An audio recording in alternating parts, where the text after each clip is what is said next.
Whew, I can't speak, I can't walk.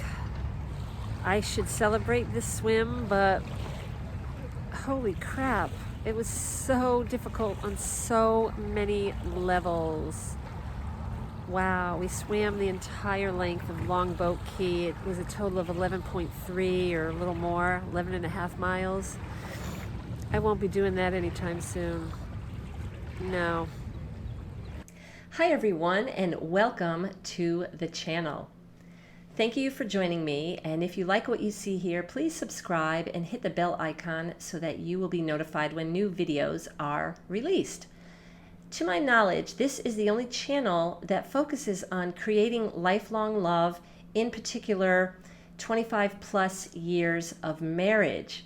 Today, I would like to talk about one of the hardest things I've ever done in my life, and that is to swim continuously for 8.5 hours in the very salty Gulf of Mexico against a current along the length or coast of Longboat Key in Sarasota, Florida. And mind you, I did this for fun. The length was 11.6477 miles, but I'm calling it 11.65 because I deserve to. Now, in about 10 minutes or so, I'm going to invite Bob to join me. My husband served as my kayaker, and as we discuss this adventure, I'd like you to think about how it relates to marriage, a long-term marriage that you're trying to be happy about and make it meaningful and just enjoy your lifelong marriage, what it takes. And so we talk about this adventure. You may not be into swimming, you may not like swimming, but there are so many comparisons that I felt and I experienced just 5 or 6 days ago, last Sunday, when I did this swim. And I have to tell you, it takes courage, patience, grit. It took almost everything out of me to not quit. I knew quitting was not an option, but it was just a long time. How do you cope? And so I ask you, how do you cope when the going gets tough? What do you do? What are some strategies? How do you persevere? So we'll talk about that, and we'll answer a few questions that some people have already submitted. One of the first things that I would like to talk about is the training. People ask, well, how do you train? How do you stay in the water for 8.5 hours? Well, first of all, I expected this to take me 7 hours, but the current was difficult, especially the last mile was extreme. So for 8.5 hours in the sun, guess what? One of the most important things I've learned. I'll give you a hint. Can you notice a tan line, my bathing cap on my forehead and the goggles line on my eyes? Most of the time I choose to breathe on my right side, so I've got a little more sun on this cheek. And look at these under my arms. I had some chafing. I had a little chafing under, I don't know if you can see the bathing strap, the bathing suit strap. So I have to make sure I use my products a little more. I put Vaseline under my armpits, but I'm going to make that a bigger area. And I am not one to stay out in the sun for 8.5 hours, maybe 2 to 3 hours, and I don't really need sunscreen. So another swimmer friend uses this product, and it will stay hours and hours and hours without fading away, so it will offer protection. So I think I need to start using that if I'm going to do these long swims. Before I invite Bob, let me just talk about the training that I did for this. Now, I didn't find out about this event until maybe 1 month in advance. So since January, I've been swimming about 12 or 13 miles per week. That's 2 sets of 4 miles each, 2 occasions of 2 miles, and maybe 1 mile in the pool. Not all of this is open water. During the winter, I did a lot more pool swimming. And my 4 miles on a Thursday with my swim partner, Ken, is usually the swim that really strengthens me. We start out in the dark sometimes, all types. Nothing really will cancel this. The only thing that would cancel would probably be lightning and maybe some extreme riptide current. So I feel that I was trained for this 11 and a half mile plus swim.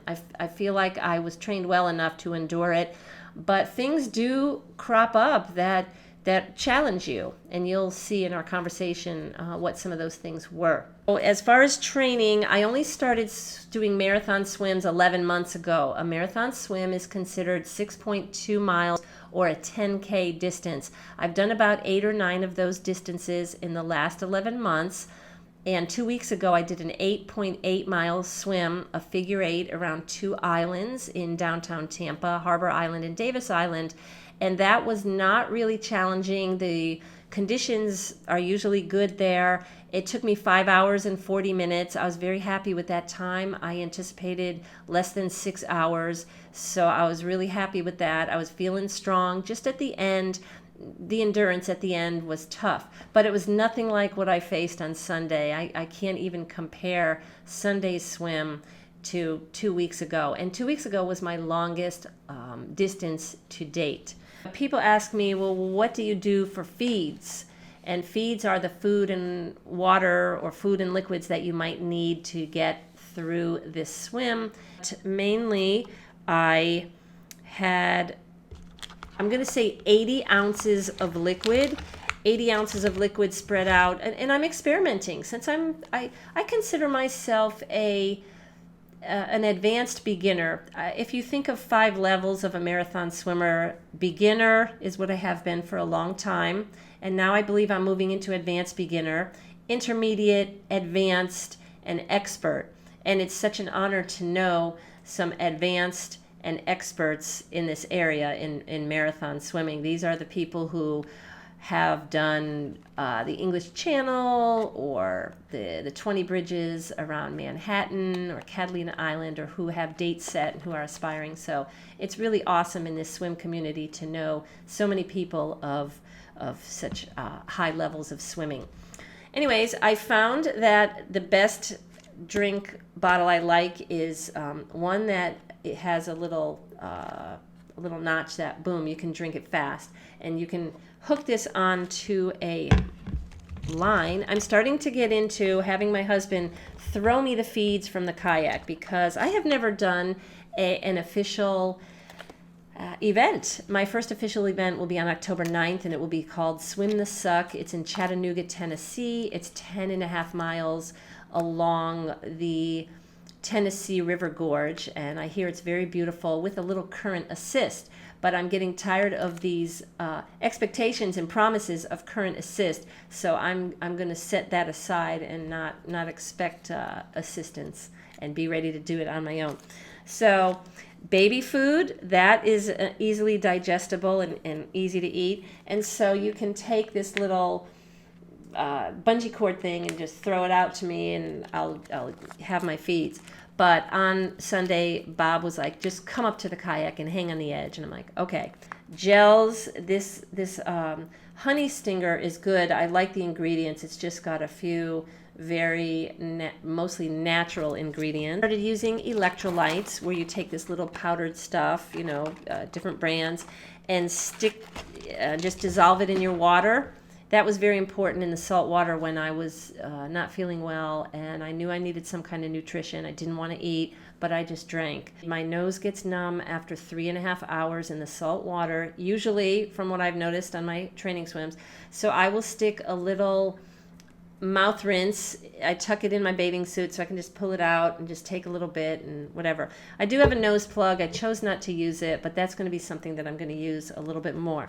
So as far as my training, I felt I was ready. I like the Speedo Vanquisher goggles, and I order the -4 prescription. I have bad vision, and I used to wear my contacts under my goggles until the eye doctor said I should stay away from contacts. I wear glasses most of the time, and it's nice to have prescription, and these were just enough to keep the sun from a nuisance to me. Flasks are a good container. This is a 16 ounce. Flasks are a good thing to have, and feeds are very individual. And I like to stop at every mile or every 35, 40 minutes and get some type of nutrition. One of the questions that is on the tops of people's minds, and I just have to put it at rest, and it is, well, what about sharks? And so I say, well, what about sharks? Isn't it funny how you can do this marathon swim, and one of the first questions someone will say is, oh, what about sharks? Okay, yeah, sharks, they probably swim out there. And so you have to understand that when you partake in something like this, there will be risks. But let me ask you, what is the probability of the shark? Are they looking for us? And so I'm not really too concerned about sharks. What I want to say is, why don't you ask me, what about boats? Boats are my number one concern when I'm out swimming in some of these swims, and thus the kayaker can offer protection. And I like to do things early morning to avoid the boat traffic, or maybe even during a weekday. So ask me, what about boats next time? How are you going to do, what about the boats? Not what about what about the sharks? And so there's a lot more that we can fear in life. I mean, when you're riding your bike, when you're walking, when you're driving in your car, what about the other drivers? You don't know what frame of mind they're in. We're taking big risks when we go out and drive the car. I would like to show you a clip of my favorite segment of the swim, the end, the finish line. In something like this, it's great. And after you take a look, I will bring on Bob. I don't want to have you distracted by my suntan line. I guess I'll put this hat on. All right, she's almost there. She's almost there. There's the end. There's the end. Let's see. My watch says 11.5. It's hard to read. 11.5 miles. Hey, Olivia.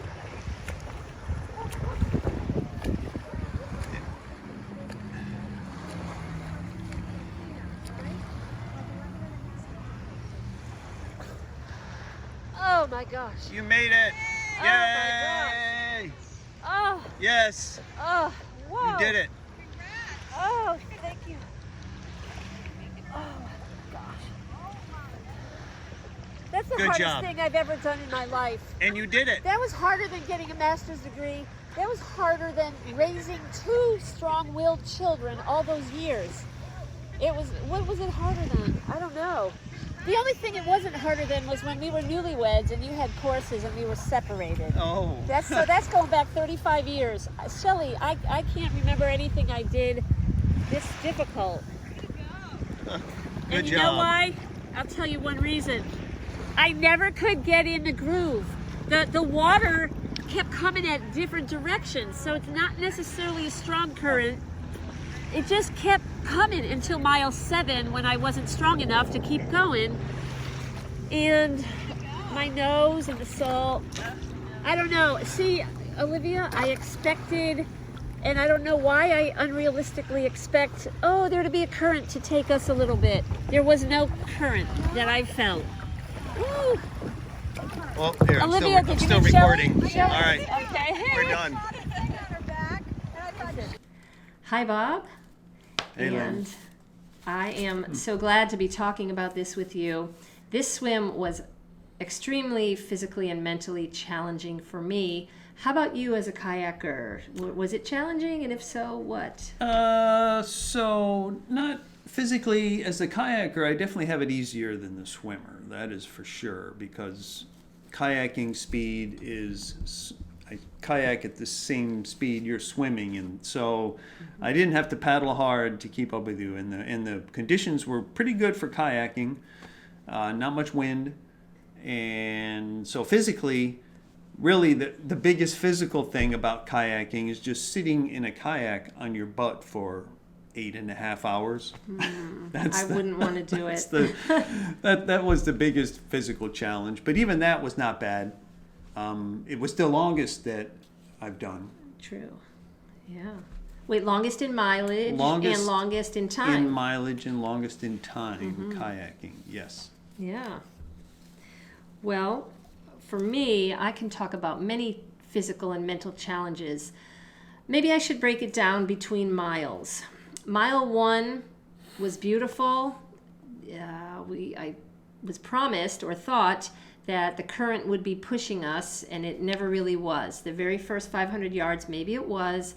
We get across a channel, doing fine, and then as I check my watch, every 500 yards it beeps, and it wasn't under 9 minutes or under 10 minutes as I thought it would be. It was 10, and then it went up higher. So first mile was nice. One of the best parts for me was seeing a manatee like 2 feet from me swim to my side, and beautiful big animal, closest I've been to a manatee while I was swimming. Yeah, I didn't see that. No. Mile 2, 3, and 4 seemed to go fine, cruising along. I never did get in the groove. That's what was challenging for me. Every swim that I've ever done in my life, you get in the water and your body just kind of goes with the rhythm of the ocean, and I couldn't find the rhythm. It wasn't really a washing machine, but the water on top was just coming from different directions. That was very difficult. On mile 4, I remember just saying to you, Bob, because I think I expected you to be my entertainment. First of all, I had Bob go on my right side, and I like breathing on my right. So I was mainly looking out to sea and at Bob. And what was really good was I was able to do my stroke with my head down. I didn't have to sight much because I had you, so that was good. So at mile 4, I was like, hey, Bob, can you smile more? Do you remember when I said that? No, actually, I don't remember. But then I put my face down in the water and I laughed a little bit because I wasn't smiling when I said this to him. So I just kind of expected Bob to be my entertainment and to help me make it easier. Mile 7.5, I started, the salt was starting to get to me a little bit, and it was taking more time than I thought. That's what was making it challenging for me. We could get into some of the things that I was thinking about, how I got through it, the difficulty, things we saw along the way. On mile 6 was my scariest spot. All of a sudden, 2 feet in front of me, big fish, big, like 3 to 4 feet, were rapidly moving, and they jumped out of the water, and they kept going, and I'm like, ah! And yeah, Bob and I looked at each other. I did see that, definitely. Those had fins. Those had fins, and I'm like, I don't know. Well, it had fins and it had scales, so I knew it wasn't a dolphin or a shark. Right, we knew that. So I looked it up later, and I think maybe they're tarpon.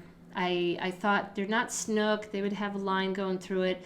We thought that maybe it could have been a sturgeon, but we didn't see the face. I'm thinking they were tarpon, and you thought there was a whole school of them. But at that time, it was nice because Bob was kayaking kind of next to me, and I said, come in closer. So that's the only time I had just a few seconds of fear, and I'm like, all right, keep going. And at one point, it was weird. I came across some white globs in the water, and I'm like, it's not foam. Yeah. What is it? What did you think that was? I saw that coming, and I think they were doing some beach replenishment there on the shore. I could see the tractors and a big pipe that was coming from the beach down under the water, and it seemed to be lined up with that, and it went out to a barge out there. So I think the barge might have been digging up sand off the ground and feeding it up onto the beach, and somehow maybe it caused this, whatever I'm not even sure what the white stuff was. It was really bubbles. I mean, it seemed to be like a bubbly I didn't smell kind of anything. thing, it wasn't unusual. I did. A friend of mine was doing this swim, Michelle, and she came across some like pink algae. She thought she encountered some red tide algae bloom, and she was sneezing, and that caused her a problem. So we didn't see any of that. Just that white stuff. The water felt healthy. The water temp was 80 to 82. But it was extremely salty. It was very salty, and I don't do well in the extreme salt over time. So that's something I'm going to have to learn. So if anybody is watching this, and if you're a marathon swimmer and you know about swimming in the salt water, please give me some ideas on how to deal with the numb nose, excessive numb nose. At mile 8, the numbness started bothering me a little bit. And so how I coped, so physically I had a little bit lower back annoyance. I've never had any pain. Lower back annoyance physically. I did cramp up for a few seconds at one point, and I used meditation to like, oh, go away, no thank you. And that went right away. And then another time it cropped up again, and I thought, oh, am I dehydrated? No, I'm doing fine.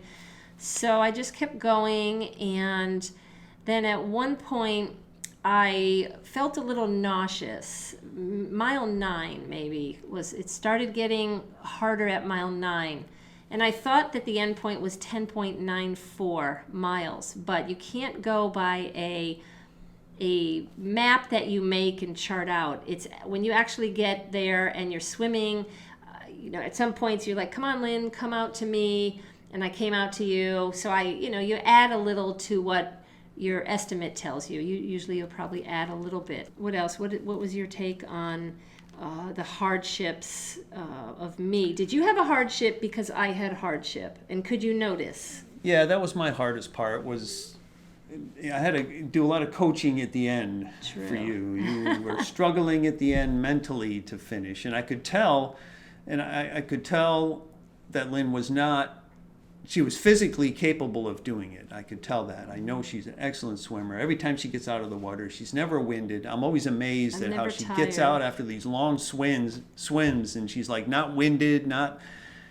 I've never been exhausted. Never been exhausted. Like a little I gotta challenged. sit down. Yeah. So this one too, I could tell she had her stroke going the whole time.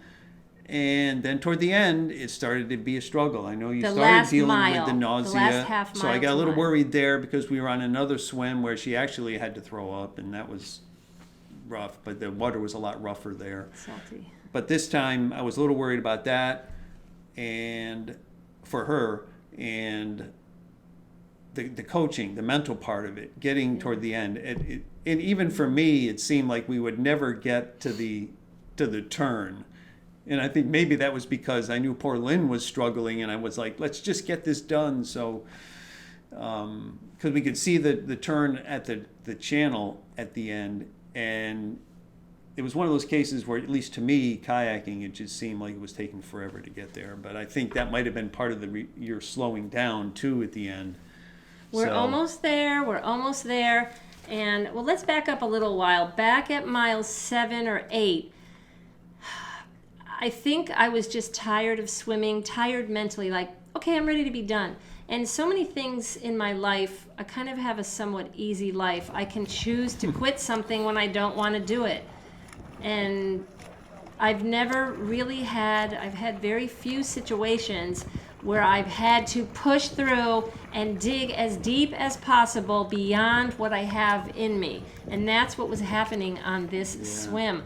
I had to go beyond what I've ever had to do before, mentally or mainly mentally. Physically, I didn't feel like I was falling apart. Some people will say, well, you're kind of a beginner swimmer and you just fell apart. You're not properly trained.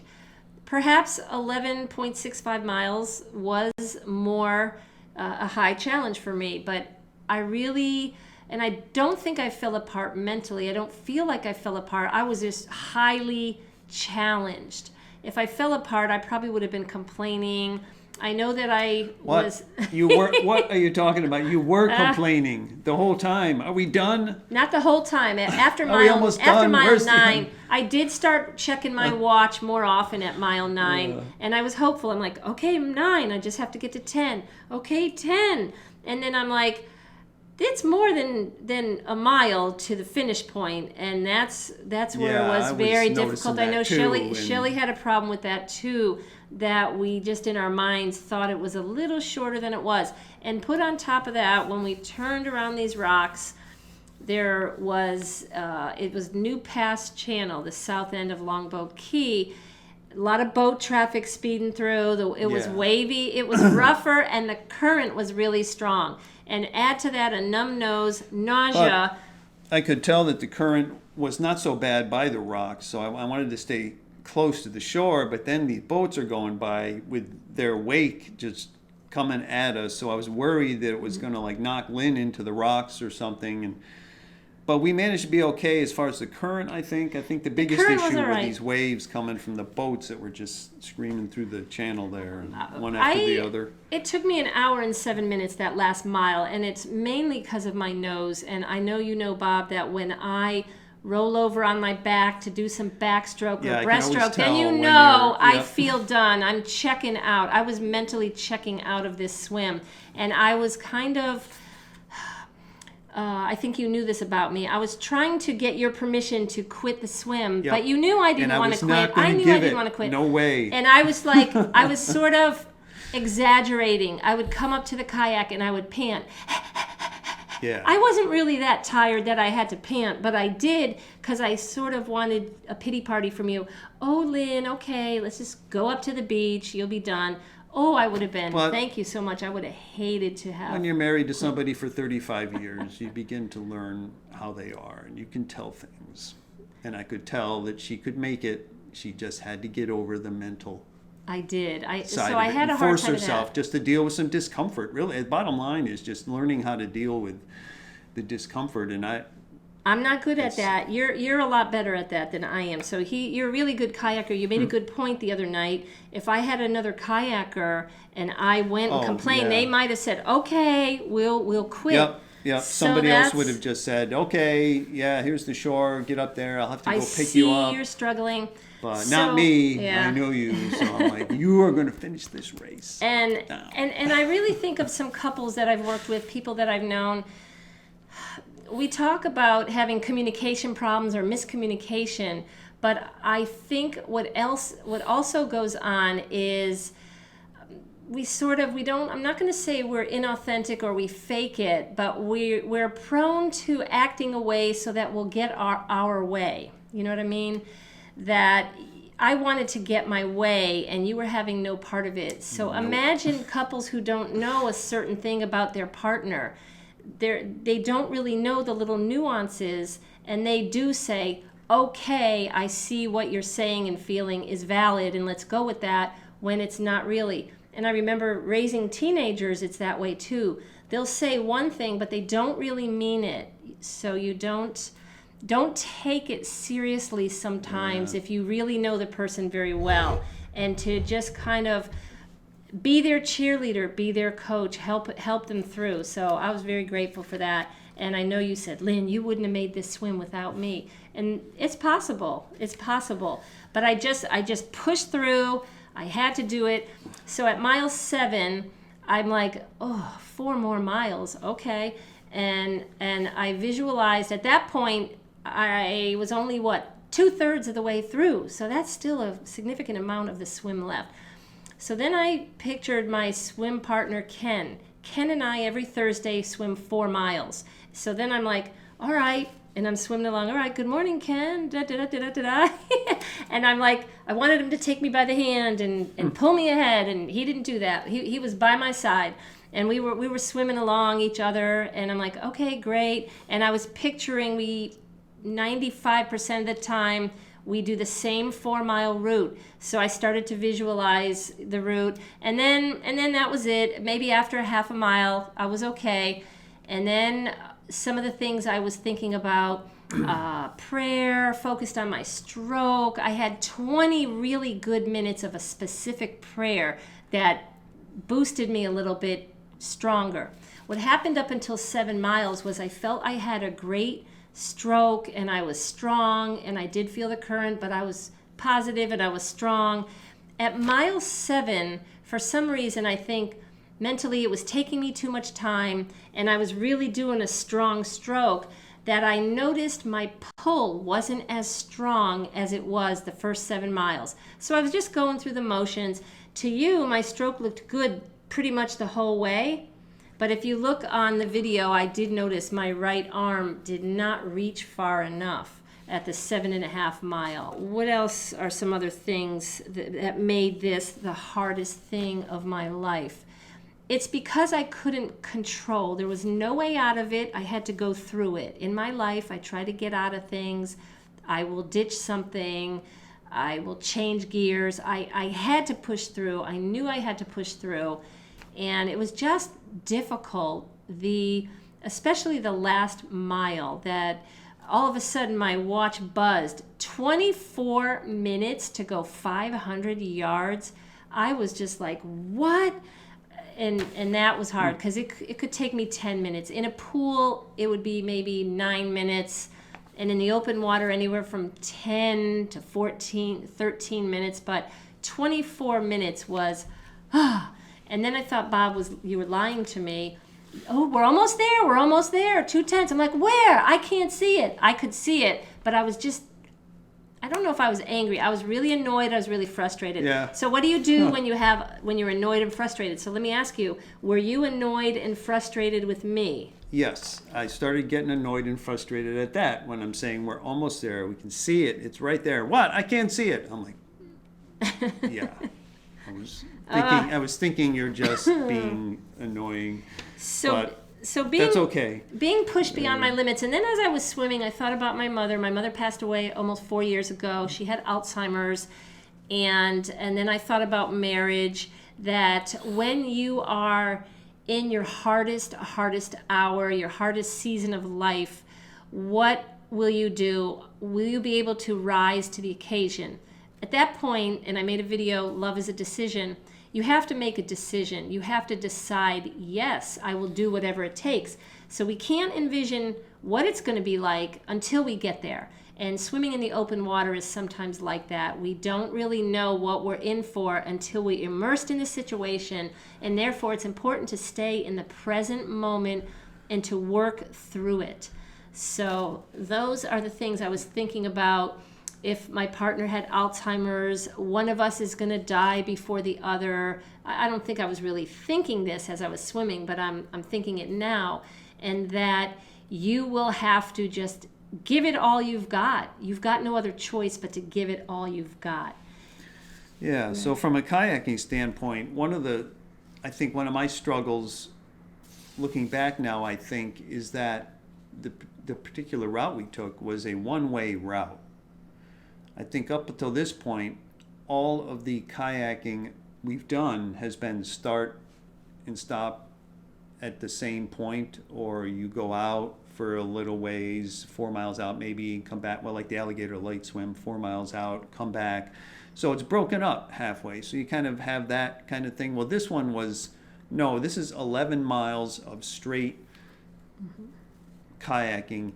And to be honest, the scenery wasn't that great. I mean, it was just lines of private residences all the way down, and they were basically just condo units that looked kind of boring. And no offense to anybody that lives on Longboat Key, I'm sure it's a great place to live, but it just wasn't a whole lot of different stuff to look at to keep me amused. I liked towards the end. We saw boaters towards the end. Yeah, and there weren't. Well, I should be happy there's not a lot of boats, but on the other hand, there's boats you can look at. Like I know if we're going around Harbor Island, there's lots of boats docked and stuff, and I'll spend a lot of time looking at the big boats just parked there, and it's really cool. But here, there was not a lot of that. It was just pretty much straight line down the coast. And the kayaker's view is always going to be different from the swimmer's view. Since I decided to mainly breathe on my right side, I was just looking out to the ocean. I was looking out to Bob. And, I will say, Shelly, I kept up with Shelly and Derek for most of the way, 5.5 miles, and then she sped ahead, and I was a little demotivated. And you said, Lynn, don't pay attention, stop, don't compare yourself. And then I thought, call Olivia, tell Olivia we're going to be later, or tell the other swimmers I'm 2 hours, later than I expected, and text them not to wait for us, because I'm the person who's average in life. I'm not usually on the top of the heap. I come in average or towards the end, and I'm like, stop comparing myself. To me, I won because I finished, and it was very strong. It was very difficult. And so sometimes you can't be concerned with the time you're going to get, but just the fact that you finish is we won because we finished, and we didn't fall apart. We ended up smiling, and we were able to go out later. Let me ask you the best part of the adventure, the worst part, the scariest, the most annoying, the most hopeful, or any discouraging. It's about 6 topics. Woo, okay, so the best part was the challenge, I think. It was a long distance, and it was our longest distance so far, and I felt good about that, especially finishing it and getting done and being able to say, yeah, wow, 11 and a half miles. And you're passing boaters on the way. There was one boater who sees us go by, and he started asking me how far I was going, and you tell him, oh, the whole length of Longboat Key, and he goes, the jaws just drop. What? Really? Wow. And I'm like, yeah.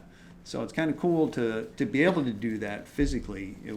That was really, really awesome. And what else? The most challenging Your worst part or the most challenging part was trying to motivate you at the end. That was, I think, probably the hardest part. You started, Lynn, you're doing great. I did get my most worrisome part kayaking physically was that channel, because we came around that channel and there were boats going by out there and those waves were coming and I was looking at these rocks. So that was my only nervous part of the whole kayaking, was that, and you were at your slowest part, so it just added to that, and I'm like, just let's get past the rocks. I know. Just get, come on, you can do it, come on, go, go, go.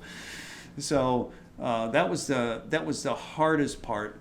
Physically, I think I already said that physically it was not that hard kayaking. The hardest kayaking physically that I've had to do was when you and Ken, I kayaked with you and Ken that time off Clearwater Beach, and the waves were like 2-foot swells, maybe almost 3 foot at one time.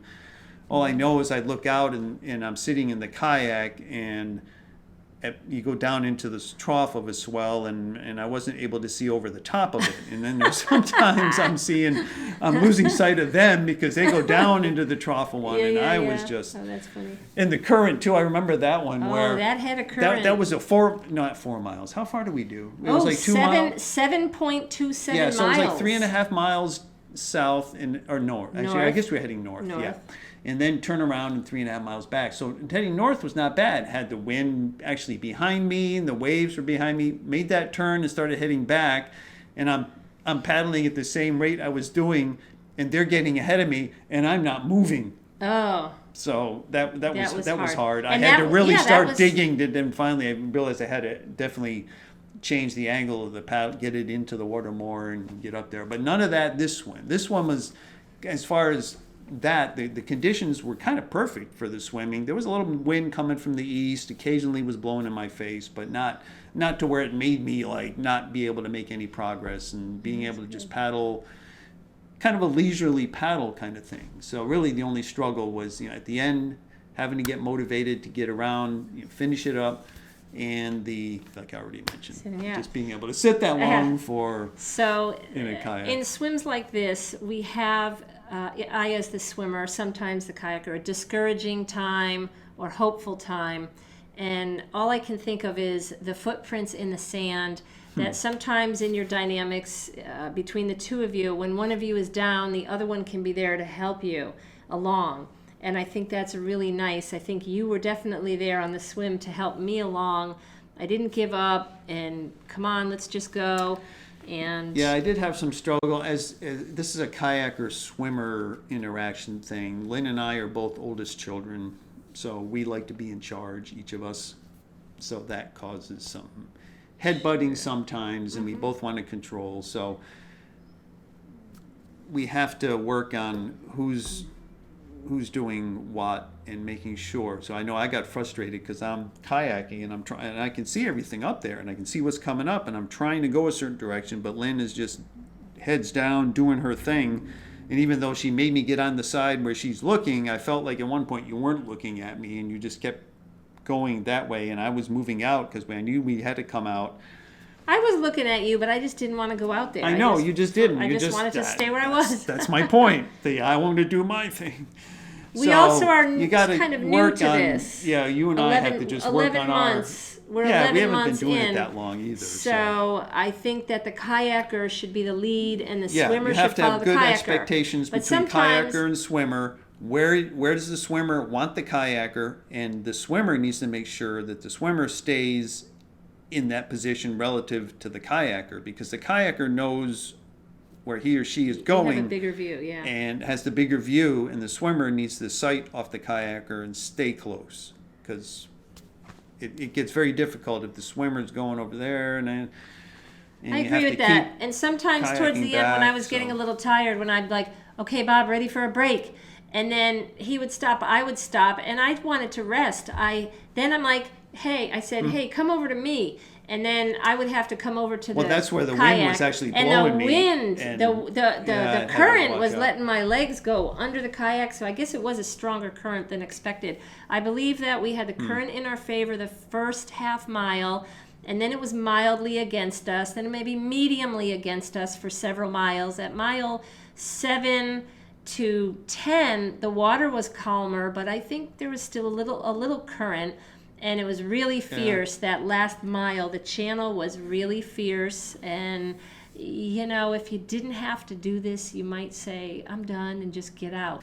So do you think I fell apart a little bit, kind of small amount, that's a not relative much? term. It's I mean, re- you it's definitely hard, yeah. struggled. Let's I just put it that struggled. way. You I had did- to really yeah. struggle to force yourself to keep going. And it helped, like I said, it helped to have me there to yell at you. And, Yeah. and I'm sure there are people on shore. I saw people sitting on shore looking out, and they're probably like, Why are you wondering, doing this? Yeah. What are those two people doing in the middle of the channel? What are they Why? doing? What are you doing this for? Why? What's the purpose and what's the reward? Yeah. All right. So some people ask questions. Was Alligator Reef Lighthouse swim harder? Absolutely No. not. Alligator Reef Lighthouse was not hard. We were in the water for 7 hours. Bob and I and Ken, we stuck together.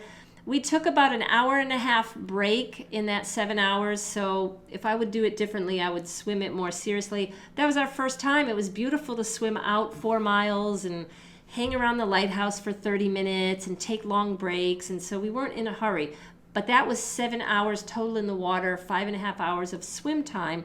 And the only hard part of Alligator Reef was when mile 3 and 4 leading up to the lighthouse, very strong current, an eddy current was really, really cool. You're kind of like going in a square or in a circle. The current just kind of pushes you up to the side, back, and across. And those were like 55-minute miles for 2 miles. And then we got to the lighthouse and we came back. So Alligator Reef was not... was it challenging? Maybe, but again, I get through these swims and I've got energy and I could do more. I got through this swim and I was grateful for it to be over. I'm like, I didn't even feel like proud of the swim. I'm like, good, I'm glad it's done. So I was relieved. So this one this was a challenge. How can you swim for such a long time in the water? It's training. I build up to it. I know it was going to take about 7 hours. When it was taking 8.5, that was tough. I was looking at my watch more often. I was trying to meditate. At one point, it was so beautiful and sunny with partly cloudy. And I started thinking of songs that had sunshine or sunny day or sunlight in them. And I'm not good with words, so I was just humming the tunes. So I was doing a little music in my head for a little while. I was just trying to change things to pass the time, and it seemed to work. But yeah, there were times where I'm like, just my nose, and the last mile was tough. I'm glad I finished it, and I'm glad I did have to face that last mile, because that last mile taught me a lot. It taught me I am trained in the rough water. It's just that getting that rough water at the end of everything else first compounds it. What would you do differently in your kayaking? Like, what did you learn? What might you do differently? Were your make sure we have more stronger expectations between swimmer and kayaker about what the rules are, quote unquote. How you're gonna or strategy? Yeah, because I felt like we didn't necessarily communicate that. Where she drifted off a little bit, and I felt like she should have stayed closer. Very good. That was Did a we lot. cover Yeah. pretty much? What would I you can't think say of- this about husband and wife and marriage? Communication, setting up your plan beforehand. I think we were Yeah, we it's were just nice to each other. I don't think Knowing I was. each other, like I said, I think knowing each other actually helped get us through it together, because I knew how she was, and I could tell. So I knew that if it was just a friend of hers who was kayaking for her, or some other person who she didn't even know, she was just paying to kayak for her, that person probably would have just Maybe. allowed her to stop when she started complaining. I don't want to assume that though, because some kayakers, if they're athletes and they're trainers, they know to motivate and be a cheerleader and not let the person get away with it. So yeah, it would depend. I don't know, maybe. So our next adventure is going to be Treasure Island. That's 8 miles. That's in about a week and a half, 2 weeks. I'm ready for it. My right shoulder, it's not sore, but it was definitely mechanically overused or used. So I've been taken off several days from swimming, and maybe I'll go do a mile tomorrow, but we get older, we need longer recovery time. We don't need to be pushing it. But Treasure Island's coming up. I want to do Honeymoon Island in November and some of these other swims. Anyways, we love it. We like it. I highly recommend that husband and wives try to find something to do together, because all these years I swim in a pool 3 or 4 times a week, just a little bit over the years. That's and now, the real benefit, because I'm not a big swimmer. I mean, I can swim, but not like long distance like that.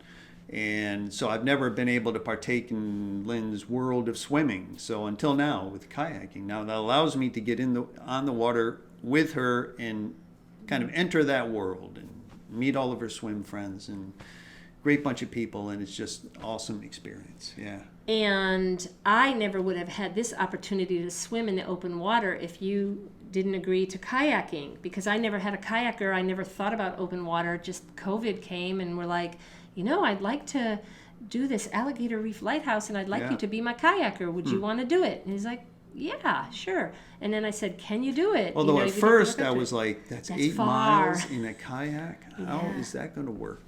And so you just work up to it with your training. So you might think it's extreme. The distance we went was extreme, but you just work up to it slowly and methodically, just kind of like a long distance runner. Before you can do a marathon running, you start running a half a mile, then a mile, then a couple of miles, and then before you know it, you're like a hero. Like, wow, you can run a marathon distance.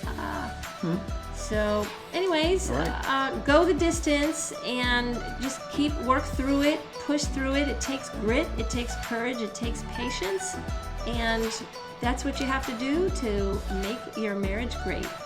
Yep.